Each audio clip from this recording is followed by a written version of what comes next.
There's some very weird stuff going on in Queensland. They have a state election this year. The incumbent Labor government looks like it's on the way out, with the polls showing a two-party preferred lead of 57 to 43 to the Liberal National Party. The election is at the end of October, so less than 3 months away now, and the government is giving away taxpayers' money in some kind of experimental last hurrah, or an attempt to bribe voters, depending on how you look at it. Almost free public transport with 50-cent fares for the 3 months before the election and 3 months after the election. Then it'll stop. Sure looks like an influencing tactic at least. But this week it all took a new turn, with Stephen Miles, the Premier, announcing that if Labor won the election, it would set up a state-owned and run petrol station chain. Seriously, like actual communism.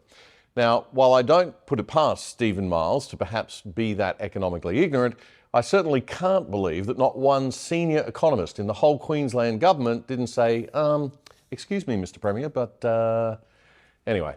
To give us his thoughts on all of this, we have the former LNP Premier of Queensland and Lord Mayor of Brisbane, Campbell Newman, in our Brisbane studio. Campbell, thanks very much for joining us. Great to be with you, Damien. Let's start with the 50-cent bus and train fares, first of all. How do you read that? I mean, a clear election sweetener from Labor, no doubt? Look, it very much is an election sweetener, and the most telling thing about it, which shows the cynicism of the whole thing, is that it's a trial, around a 6-month trial. But I will say this, it's going to be a very interesting experiment to see what they always talk about, you know, the economists, about the price elasticity of demand, and to see what does happen on the public transport system across southeast Queensland. But 50-cent fares, I can tell you now from having run the bus system for the state government when I was Lord Mayor of Brisbane, we ran the bus system. It isn't a sustainable fare. Clearly it is not. And well, there will be massive subsidy required. So, yeah. Anybody who is not a public transport user, essentially through their taxes and charges imposed on them by the state, are ultimately subsidising the public transport system. As an election tactic, though, do you think it'll work, or do you think it'll backfire? Look, I think it's the cumulative effect of a range of things that Stephen Miles is doing that actually could have an impact, because it was quite telling in the last 2 or 3 days. Miles said something, there was a bit of a quip there where he said, well, at least, I'm not a small target, referring, of course, to the leader of the opposition, David Chrisei, who really doesn't seem to want to make a stand at any time on any particular issue, just wants to get in underneath the radar, where Miles is saying, look, here I am, I'm doing all these things, I'm a big, bold target. I mean, it's a disgraceful sort of package of things. I mean, by the way, probably the thing we ought to also talk about is the $1,000 electricity rebate. So, I got my electricity bill this week. Lisa and I are now in credit to the tune of about $650. In credit, in credit. We don't have a bill. We probably won't have a bill next time. It's a good look coming up to an election. Well, like there, you look at your bill, $1,000 gift from the state. Like it's akin to standing at a polling booth with wads of cash going, vote for me. That's how disgraceful this is. The fares, the rebate on the electricity, it's all adding up. The things they've done on registration and the like, car registration. I mean, it's a splash of cash. Yeah, and I think even with, most Australians are flat out, they're busy, they're working hard, they're not thinking about politics all the time like we do, I guess. And, it's going to have an impact on their perception of Stephen Miles. He looks like a nice bloke. He's giving away all this cash. He's not Anastasia Palaszczuk. I mean, it's how quick the memory is that people move on, I guess, from those sorts of things. Which brings me to the next question, Campbell, and I should point out that you're no longer with the Liberal National Party and haven't been for some years, and you are working with the Libertarians, the Libertarian Party at the moment. Just wanted to ask you your view on the question of whether the small target strategy that we've seen fail all over Australia, right, for the Liberal and National Party coalition. We've seen that happen all over Australia. We've seen nothing but Labor governments as a result of this small target strategy. They're doing it again in Queensland because I guess the view here was that they would definitely fall over the line here, that there wasn't going to be much competition from the Labor Party in this election. But it's not turning out like that necessarily. Is David Chrisei, the LNP leader, going to have to change his tactics? I don't know that he will. I would say this in answering the question, that firstly, if he was to take a much more strident, visible stand on a number of key issues, I think he could really win this election in a very convincing way, more than the poll you mentioned earlier on. I think the challenge at the moment is that over the last sort of 5-6 months, Stephen Miles has been, repackaged and repositioned by the Labor machine and the union movement to this guy who cares about the cost of living, who is actually a fairly harmless figure, and probably and supposedly is fighting for us. He's in our corner, as families, householders. So I have a sense that Chrisei could be, the LNP could be right now starting to lose a bit of ground. It's been a while since we've seen a poll, but I just have a sense that Miles has rebuilt their position and is gaining ground. He's still behind, but I think that's the case at the moment. Now, he might have pushed it a step too far with the petrol station idea, saying that the government will set up 12 state-owned and run petrol stations. But it still sounds nice, doesn't it? It sounds like we're trying to help. It sounds like we're trying to bring down petrol prices, even though it's been rightly called by the media and economists the dumbest idea ever. What's your take on that? Has it backfired, or will people just add to that perception? I don't know that it's backfired, Damien. Certainly people who understand economics and understand history have totally rejected this and are sort of dumping on it. There is history, by the way.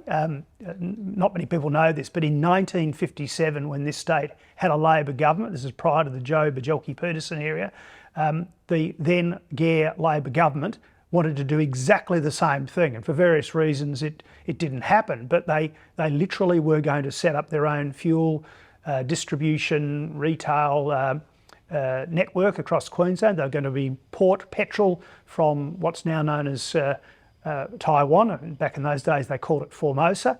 So we're in a funny age, Dave. In the year 2024, we're seeing from the left all sorts of old, discredited ideas, economic muddle-headedness being repackaged in new bottles. What was old is new again. So we're seeing that from Labor with this fuel issue. We're seeing it with the Greens with all their wacky ideas about sort of rent control and intervention in the marketplace. Sadly, I guess there are so many people in Australia today, younger people, who just don't have a sense of what's happened in the past and how these ideas are really bad and actually ultimately end up hurting the community. There was also an attempt about a century ago. I was reading the Worker newspaper, apparently, the Labor Party newspaper, had a headline, "Socialism at Work," and they were getting very excited about it in 1915 because Premier Ryan in Queensland promised to improve the living standards of Queenslanders by opening a string of state-owned businesses, not just butchers, not just petrol stations, but butchers and fish canneries and cattle stations and hotels. And it was going to be a workers' paradise. So we have played with socialism, as you say, in the past. It's not totally... These ideas are being recycled now, again, by the left. There were all these state-owned enterprises in Queensland back 100 years ago. They actually did it. Putting aside that they didn't actually execute the fuel idea in the 50s. But it's been tried and it doesn't work. And we could spend a whole program talking and examining about why these things don't work and they're bad practice. But I'll have a cheap shot here. If you cannot manage the public hospitals of Queensland, so if the Labor government can't manage the public hospital system, if they cannot deal with ambulance ramping, where we have queues of ambulance with sick people waiting to get into a hospital, how the heck can you manage your customers coming into a fuel station? There'll be queues there'll be queues, a kilometre down the street. That's a cheap shot, but that's the sort of thing. I'm afraid the public sector, without the profit motive, don't have the sort of pressures on them to deliver better customer service and lower prices that the private sector do. So Campbell, here we are, a couple of years on from the first time I think that we did an interview on the other side, and nothing's changed really. We've got a Labor Party that's doing all of these sort of crazy things. We've got an opposition that's playing small target and just hoping that they'll fall over the line. We don't have any strong leaders on the centre right in Australia. We don't have a character like Nigel Farage. We don't have a Donald Trump, of course. We don't have that sort of politics happening here. And some might say that's great. There's a lot of people who don't want that sort of excitement level in politics. But there are a lot of frustrated Australians saying, particularly on the centre right of politics, who are just fed up with the two major parties. You're working with the Libertarians. Tell us a little bit about what the solutions might be from their perspective and how that's all going. Well, Damien, very quickly, the Libertarian Party, what are they? What do they stand for? We're saying to people, there is too much government interference and regulation in the lives of Australians. We want you to be able to bring up your family, raise your kids, look after your future, your economic future, without needless interference from government. We want you to be able to go camping, enjoying that beachside camping holiday, camping on the beach, lighting that fire, and not having some government inspector come up and threaten you or indeed fine you. That's the libertarian sort of philosophy. Why cannot people climb Mount Warning in northern New South Wales these days? Why, when we all pay for national parks, has that been shut down and access excluded? So that's what we're about. I am chairing the Libertarian Party campaign for the Senate in Queensland. I've got two fantastic candidates that have been selected by the party. One is Jim Wilmot, who's off the land in the Gympie area. And I've got a younger guy by the name of Lachlan Wade, who again is off a farm but up at Proserpine. They're really authentic, terrific blokes. They want to get into the Senate so we can curtail the constant increase in regulation and the intrusion of government into the lives of our families. And that's what it's all about. So I'm proud to get behind two fantastic men who want to make a difference and who are not, your sort of cookie cutter professional politicians. Very hard for small parties like the Libertarians, like One Nation, even the UAP with all of the money that came from Mr. Palmer. For them, it's very hard to get seats in the lower house of the Parliament. So really the Senate, especially for Queensland where you don't have an upper house, there's no legislative council in the state like there is in most other states. But really the Senate is the only path for minor parties to start to make an impact, isn't it? Well, it is, and because that's the way the voting system works. But I can tell you what, it's where it really, really counts. It's having some sensible, common sense people who are there particularly to represent rural and regional Queensland and indeed the state of Queensland, because so many of these people in the Senate these days just fall into line on party sort of grounds. Having those people there would make a huge difference to what actually pops out of the Parliament in terms of our laws. And I think that that is the opportunity for voters to actually get some people who can make a difference, who can add ballast, dragging stuff back from the extreme left where it's been going in recent years. And again, the quality of these candidates, Jim Wilmot and Lachlan Wade, I think will impress people.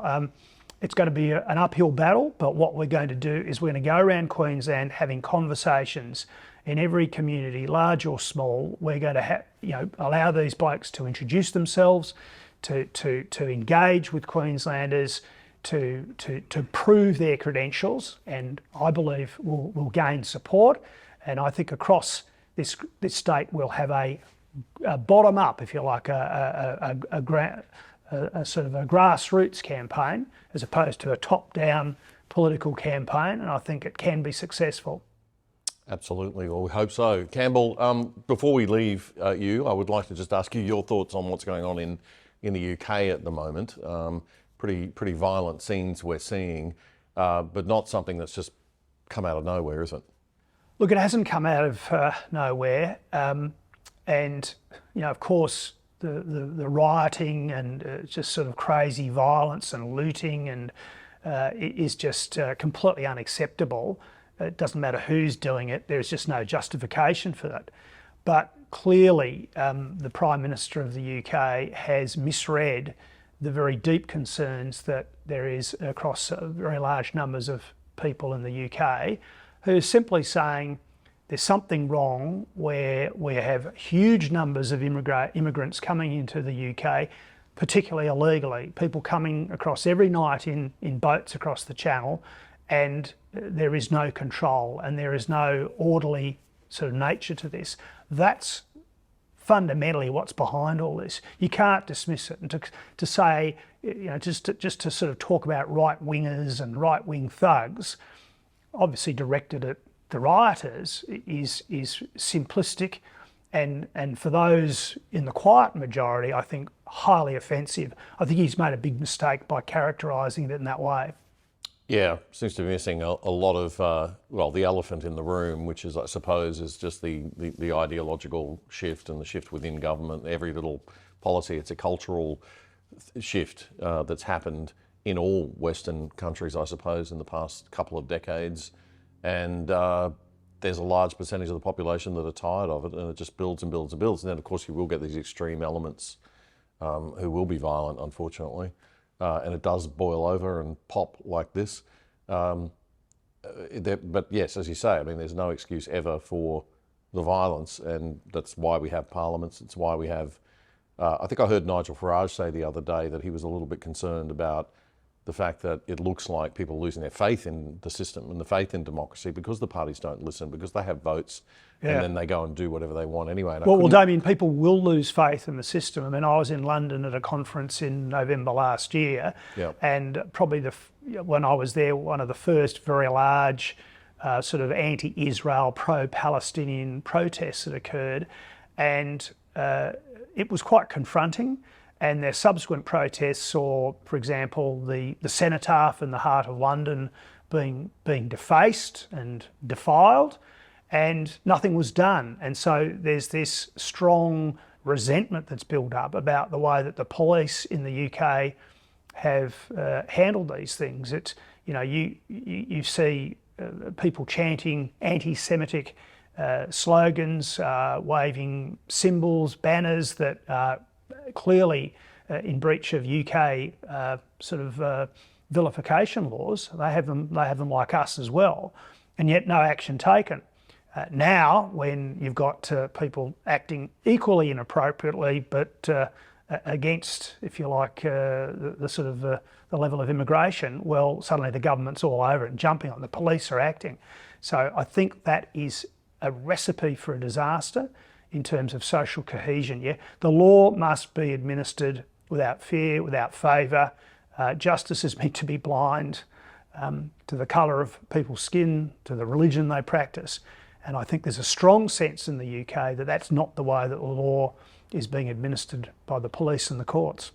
Just finally, on that point of disconnect between what the people want and what the government are doing, I couldn't help but think about the Voice vote last year and the fact that, it's a bit like Brexit. Here's a resounding, well, worse, in fact, because it was a resounding case of, most Australians, 70-30, voted against this idea of a race-based thing going into our constitution.